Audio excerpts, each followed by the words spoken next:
Blue shop towels are commonly used in tattoo studios as an upgrade to regular kitchen paper towels. Adina's Art Noir premium tattoo towels are your replacement for blue shop towels. So what's the difference between blue shop towels and Adina's new Art Noir premium tattoo towels? The first noticeable difference is the color. The Art Noir tattoo towel is white, while the blue shop towel, well, is blue. They are, however, made of the same material. Both are made using DRC material, which has a high absorption capacity and low lint properties. The blue shop towels are on a roll that is perforated, causing you to rip each sheet individually to pre-stack your towels, which causes lint.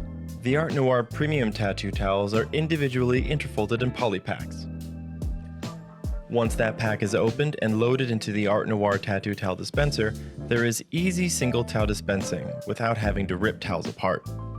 The sheet size is different. Shop towels are large, originally made for other industrial and automotive industries. The Art Noir tattoo towels are 9 inches by 8 inches, specifically designed for the tattoo industry in mind, for high absorption capacity, with less bulky towels in your hand.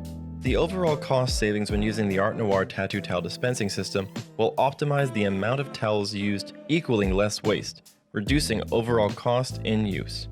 Adina has designed both a regular and premium tattoo towel for any artist's preferences and needs.